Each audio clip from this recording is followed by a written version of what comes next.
I can play in imaginary worlds all day long, and that's my job.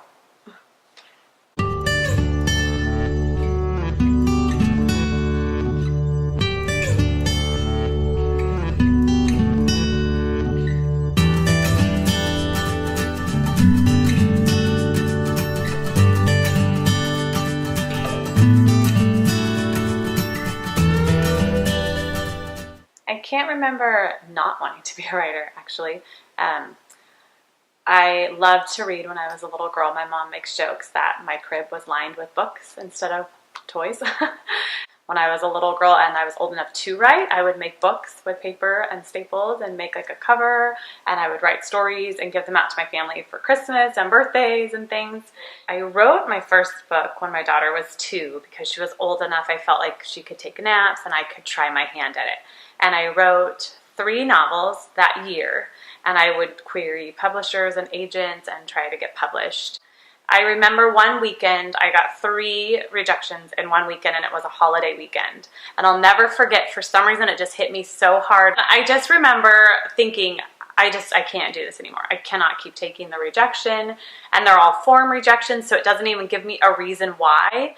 And it was that weekend that I told my husband, I'm going to just do it myself. I believe in myself, and I'm just going to take the plunge, and I'm going to do it. And so I went ahead and published my first book, I think 2 months later.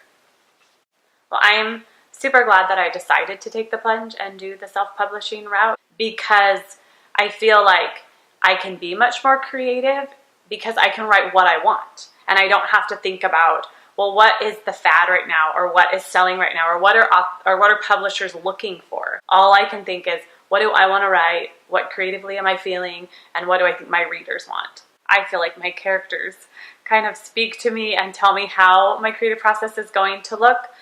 I come up with ideas lots of different ways. I can come up with an idea in a conversation I'm having with somebody. Sometimes even reading another book will spur a totally different idea, watching a TV show.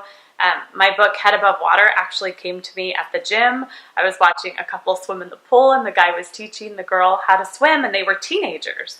And I remember thinking, what is their story, and why does this 16, 17-year-old girl not know how to swim, and her boyfriend's teaching her? And it was so sweet that I thought, I'm going to write a book about a girl who doesn't know how to swim and the guy who teaches her, and they fall in love. Sometimes I'll just look at people, and I'll come up with a story.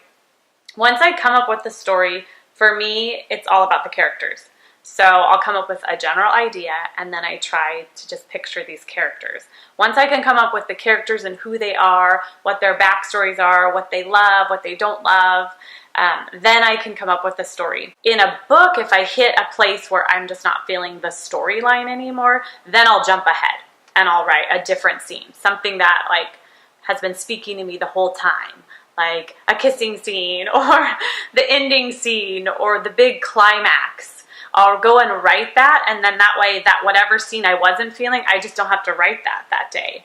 Music is my other love. It's music and writing. Not only do I listen to music, always when I write, I have a playlist for every single book, and I constantly listen to music while I write. I blast it even. I think when I release a book, I always am sick to my stomach when I first press publish, because I do love my characters and I love my story and I believe in it, or I would not have put it out into the world if I didn't. But I know that there's going to be people who don't. And I know there's going to be people who do. But you're always more scared about the people who don't than you are thinking about the people who do. I think for me, it's gotten easier as time has gone on, because I anticipate that I'm going to get bad reviews and I'm going to get negative feedback. And I just kind of can slough it off now. I think my first few books were really tough for me. The first couple bad reviews I got really upset me. It made me question if I was really supposed to be doing this or not. So I do think at the end of the day, you have to love your work, you have to believe in your work, and you have to love what you're putting out there above and beyond what people are saying about it.